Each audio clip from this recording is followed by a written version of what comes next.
You are correct. Yay! Yes, Awesome, you are correct. awesome.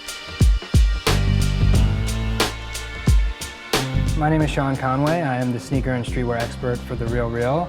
I started out collecting sneakers when I was around 15 years old because of my love for skateboarding and basketball. Here at the company, I authenticate and price all of the high-value items that come through our luxury consignment office. We receive knockoffs every day. Very often that customers don't really, or consigners don't know exactly what they have because they're bought from third parties or from websites that don't authenticate their goods.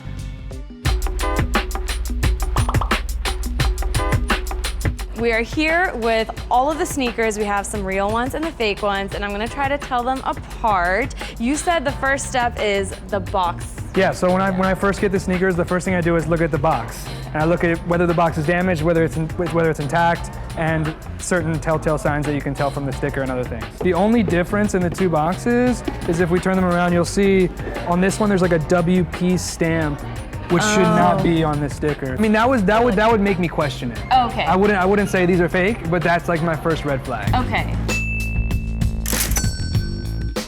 So these are the Yeezys. This one's definitely been worn.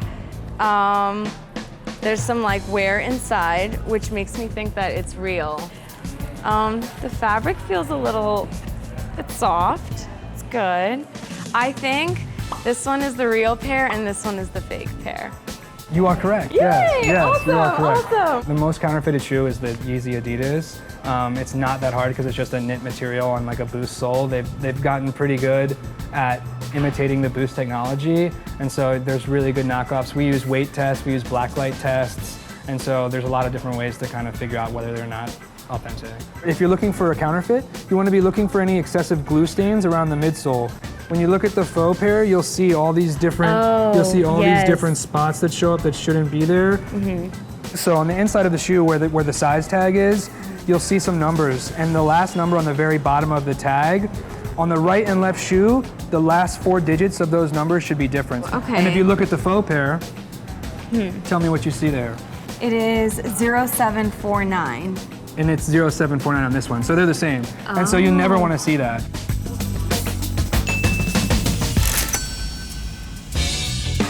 This is, I think, a little harder to tell apart than the Yeezys. Like, Yeah. This one has like more of like a clear tip. Ooh, this is more comfortable, this heel.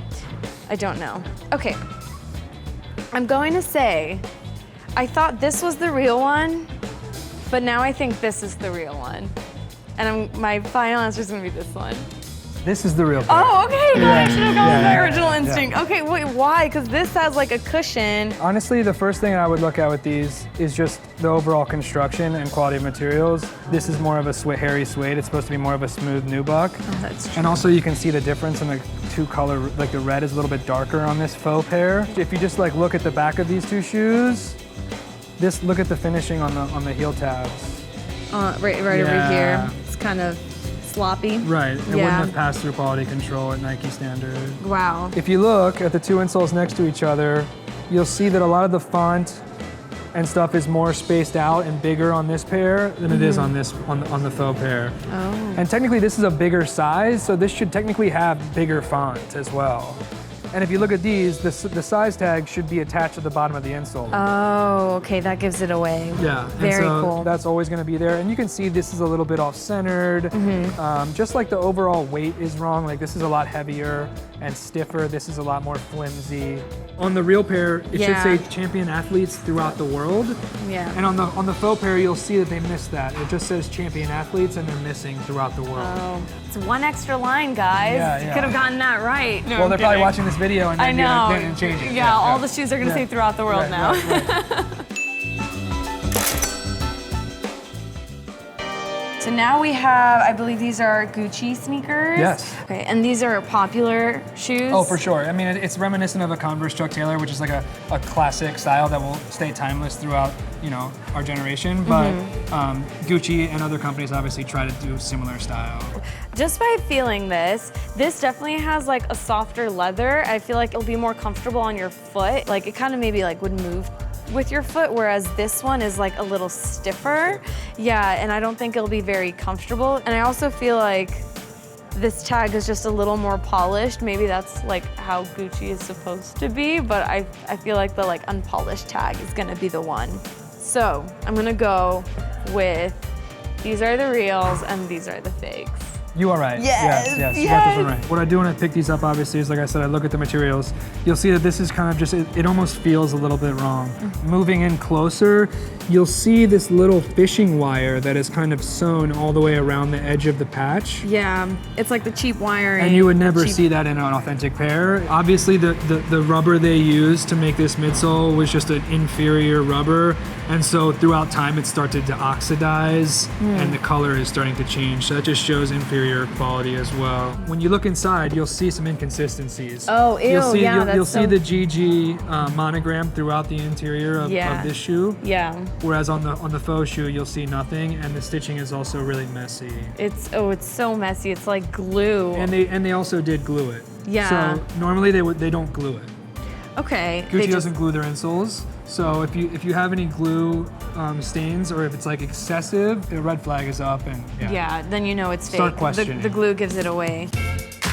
I would say the hardest to knock off are like the higher end, like Christian Louboutin, even Louis Vuitton, Gucci, because of the quality of materials and the craftsmanship that goes into producing them. You'll find that the knockoffs are kind of just like inferior in quality. So if a brand is going through something, like right now Gucci is going through some controversy, does that devalue the shoe? Of course. You'll see consigners starting to bring in stuff when a designer's going through some controversy. We saw with Dolce & Gabbana when Stefano Gabbana was doing some crazy stuff on Instagram, and then with Gucci, you'll see that as well because of their latest controversy. Value tends to drop a little bit, but not really, honestly, because there's customers worldwide that are shopping the brand all the time.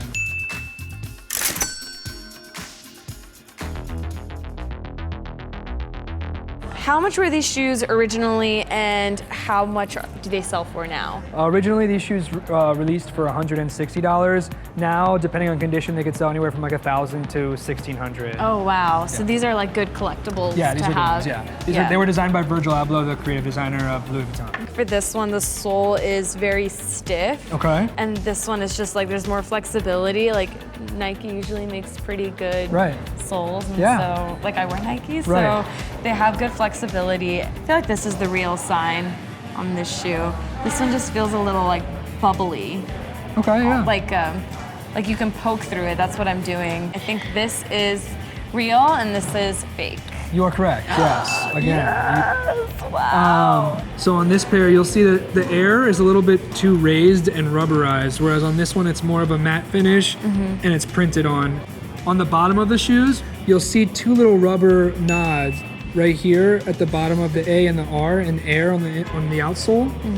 And if you look at the faux pair, you won't see the two nods. You'll see one, but they didn't get it right. I feel like they even got the color of the stitching right though. Like this one, the left pair is a white. Oh no, I'm wrong. There you go. I'm totally wrong. Wow. So the inside stitching, the left pair is like a silver stitching and the right is red. And then these two are both red. They're both red, yeah. Ooh, does Nike always have two different color stitchings? No, not necessarily, but for this pair they did. They did. Yeah. Wow, that's a major giveaway. I can't believe I missed that. Well, for a little bit. One last thing, obviously, to look at is the printing, the way that the off-white printing has been printed on the shoe. If you look at the real pair, it's never going to be super clean, but you should at least see consistency throughout. So you'll see like the letters are all white and they've been printed on the shoe. Whereas on the faux pair, they're almost gray and it's very faded. This is the Balenciaga Triple S. They call it the Triple S because it's supposed to be 3 outsoles glued on top of each other. So 1, 2, and 3. At first, like I thought this was the real pair, but the material on this seems a little softer, so maybe this might be the real pair. And I'm looking at the writing, and this one seems like really perfect, and this one kind of seems like very like spread out, and I feel like you have to know the text that Balenciaga writes with to get this one apart. That's a big telltale sign. Yeah, it's two different fonts. I'm not familiar with it, but I'm gonna go with this as the real and this as the fake. You are right. Yes. With the stitching here, you'll see that it's really messy. The word is it's not straight, it's kind of moving. And you'll see like the B on this shoe is bigger than the B on this shoe. the letters are thicker on this shoe than on this shoe. This flexes all the way back, it shouldn't. The overall construction is a little bit poor, but like you can just see some spacing and some inconsistencies that you wouldn't normally see.